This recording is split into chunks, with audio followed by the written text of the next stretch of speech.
Si tu te sens coupable de l'heure à laquelle tu te lèves, ne t'inquiète pas. Tu n'as pas besoin de te priver de sommeil ou de changer tes habitudes de sommeil pour réussir. Par exemple, le Premier ministre britannique Winston Churchill aimait se lever à midi, alors qu'il devait diriger un pays entier. Beaucoup de grands patrons préfèrent aussi un démarrage tardif. Alexis Ohanian, cofondateur de Reddit, Jonah Peretti, PDG de BuzzFeed, l'investisseur Warren Buffett ou encore Elon Musk adorent faire la grasse matinée. De nombreuses personnes qui réussissent sont d'ailleurs plus productives la nuit. Tom Lehman travaille de 3h du matin à 10h30 et ce rythme un peu particulier ne l'empêche pas de gérer Genius avec succès. Cela ne veut pas dire non plus que tu doives te lever tard pour réussir. De nombreuses célébrités fortunées se lèvent au moment où les gens ordinaires se préparent à aller se coucher. Le PDG d'Apple, Tim Cook, se réveille à 3h45 du matin. L'acteur Dwayne The Rock Johnson commence son entraînement quotidien à 4h du matin. Son collègue Mark Wahlberg se réveille encore plus tôt à 2h30.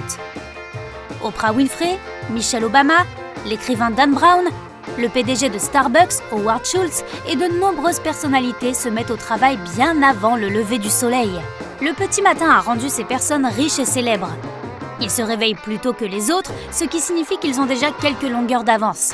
Alors que tous les autres sont encore au lit, rien ne les distrait. Leurs enfants, leurs femmes et leurs amis sont encore tous en train de dormir. Ils peuvent mettre ce temps à profit pour aller courir, s'instruire ou travailler. Se réveiller tôt stimule clairement la productivité. Mais n'oublie pas que tu dois dormir au moins 7 heures par jour. Se réveiller tôt peut être très productif, mais cela ne veut pas dire que tu doives le faire. Repense à la dernière fois où tu t'es levé plus tôt que d'habitude. Est-ce que ça a ressemblé à ça? Le bruit irritant de l'alarme te tire du sommeil. Où suis-je? Tu es confus et désorienté. Tes paupières sont aussi lourdes que des haltères et ça tambourine dans ta tête. Tu te douches, te brosses les dents et engloutis une tasse de café sans même réfléchir. Tu ne te sens pas concentré et tu fais les choses comme un robot sans y prêter beaucoup d'attention. Tu regardes ton haltère et tu sens que tu devrais t'entraîner un peu, mais tu es tellement fatigué. Peut-être demain. Si tu as du mal à te lever tôt, ne le fais pas uniquement pour la promesse de productivité. Tous les avantages de se lever tôt peuvent aussi être obtenus en se réveillant tard. Il n'y aura pas non plus de perturbations si tu travailles ou tu fais du sport la nuit, et cela te conviendra peut-être mieux. Tu dois juste trouver ce qui te rend le plus productif et le faire. Beaucoup de gens peuvent être classés soit dans la catégorie des oiseaux de nuit, soit dans celle des alouettes du matin. Les oiseaux de nuit travaillent bien la nuit, tandis que les alouettes se sentent bien au petit matin. Les premiers aiment se réveiller tard et s'endormir après minuit.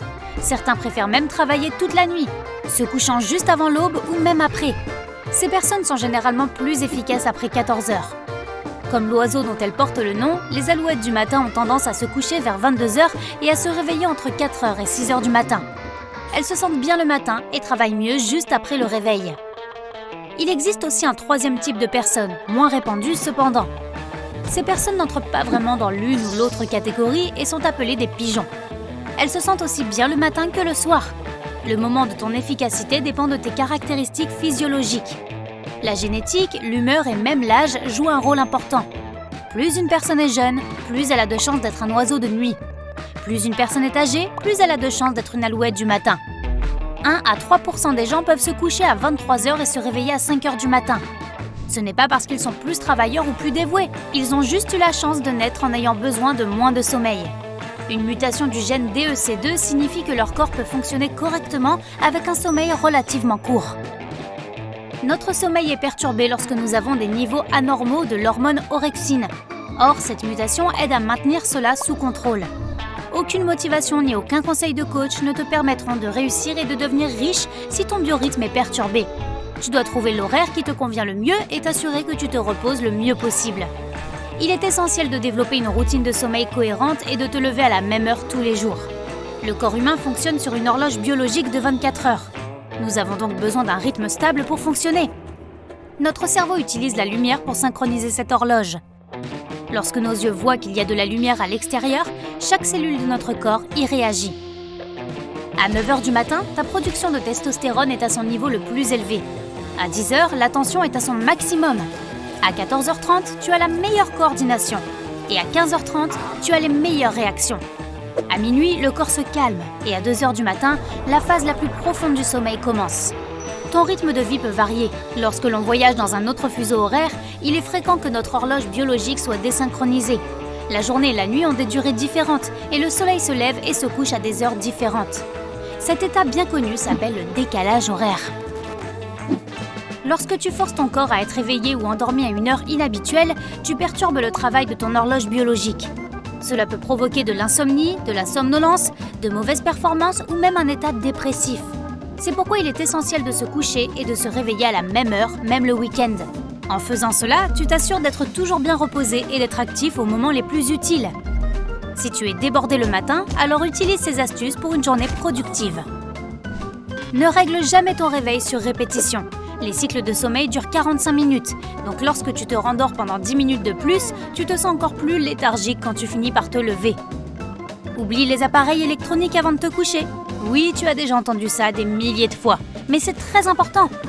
Il est courant de se mettre au lit, d'éteindre les lumières et de passer un peu de temps à envoyer des messages à tes amis ou à consulter les réseaux sociaux avant de t'endormir. Lorsque tu fais cela, la lumière de l'écran frappe la rétine de ton œil et ton cerveau reçoit un signal indiquant qu'il fait encore jour. C'est mauvais pour tout le monde, mais le pire, c'est que cela amène le corps à supprimer la production de mélatonine. La mélatonine est l'hormone qui te fait sentir somnolent et prêt à t'endormir. Il est vital de s'assurer que sa production n'est pas inhibée. Or, 30 minutes sur un smartphone suffisent à tout gâcher. Elles font reculer les aiguilles de ton horloge biologique et perturbent ton sommeil. Cela rend également beaucoup plus difficile d'être productif tout au long de la journée car tu te sentiras fatigué et grognon. Commence ta journée par une séance de sport. Même une marche rapide avec ta musique préférée en fond sonore fera des merveilles. Les rythmes biologiques nous aident à résoudre des problèmes complexes. Sans eux, nous ne pourrions pas terminer un projet, réussir un examen ou supporter un embouteillage sur le chemin du travail. Certains groupes humains ont toutefois développé des rythmes inhabituels. Le peuple étonnant de Piraha vit dans la jungle amazonienne. Ils ont l'une des langues les plus fascinantes du monde, mais ce n'est pas tout. Cette tribu a à peine besoin de sommeil. Leur sommeil est divisé en 2 parties, le jour et la nuit. Chaque sommeil dure environ 15 minutes et 2 heures. C'est très peu comparé aux 7 à 9 heures dont la plupart des gens ont besoin sans interruption. Les Piraha pensent que le sommeil rend faible, c'est pourquoi ils le pratiquent le moins possible. Ce développement anormal des habitudes de sommeil est probablement dû à la nécessité d'éviter les animaux dangereux de la région. Dans un sommeil profond, ils pourraient ne pas entendre approcher un serpent venimeux ou un jaguar. Le style de sommeil des Piraha a également atteint le monde développé. Des gens ont récemment commencé à expérimenter l'idée du sommeil polyphasique. Le sommeil polyphasique est décomposé en intervalles au lieu d'un repos ininterrompu.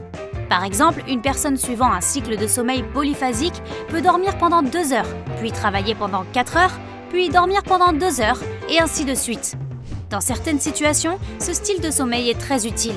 Tous les 4 ans, la course autour du monde à la voile du Vendée Globe part des côtes françaises et les concurrents doivent parcourir pas moins de 35 000 km. La course se déroule dans les conditions difficiles de l'hémisphère sud. Les participants doivent respecter quelques règles. Ils doivent terminer la course seuls, sans aide et sans escale. Le meilleur résultat de l'histoire de la course est de 74 jours, 3 heures, 35 minutes et 46 secondes. Tu peux te demander comment les marins parviennent à dormir dans ce contexte. Après tout, ils doivent tout faire seuls et la course se déroule sans arrêt. La réponse est le sommeil polyphasique. Imagine que tu es un participant à cette course autour du monde.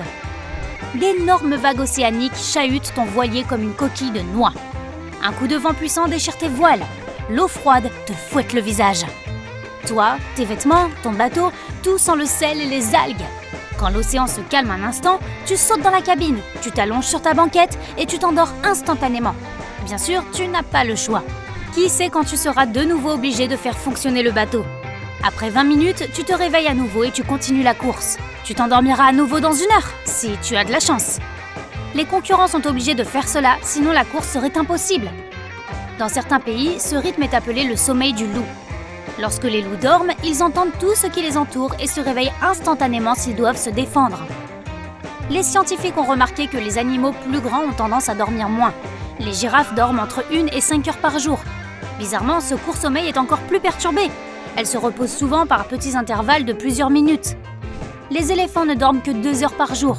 Ton chien, quant à lui, dort pendant la moitié de sa vie. Oui, comme toi pendant les vacances. La créature la plus endormie du royaume des animaux est le grand tatou poilu. Il dort un nombre incroyable de 20 heures par jour. Les dauphins sont techniquement toujours éveillés. Ils peuvent mettre en sommeil la moitié de leur cerveau. Lorsque l'hémisphère droit du cerveau est endormi, l'œil gauche du dauphin est fermé. Lorsque le côté gauche du cerveau est éteint, c'est l'œil droit qui est fermé. Imagine que tu saches comment dormir en courant. Bien sûr, chez les humains, c'est impossible, mais les oiseaux savent dormir en volant. Les frégates peuvent passer 10 jours dans le ciel, en ne dormant pas plus d'1 heure par jour. Elles peuvent aussi désactiver l'un des hémisphères de leur cerveau. Pendant que l'œil droit est fermé, l'hémisphère gauche reste éveillé et contrôle le vol. Il arrive parfois que ces oiseaux s'endorment complètement et tombent comme une pierre. Heureusement, ils se réveillent généralement en quelques secondes et reprennent leur vol avant de toucher le sol.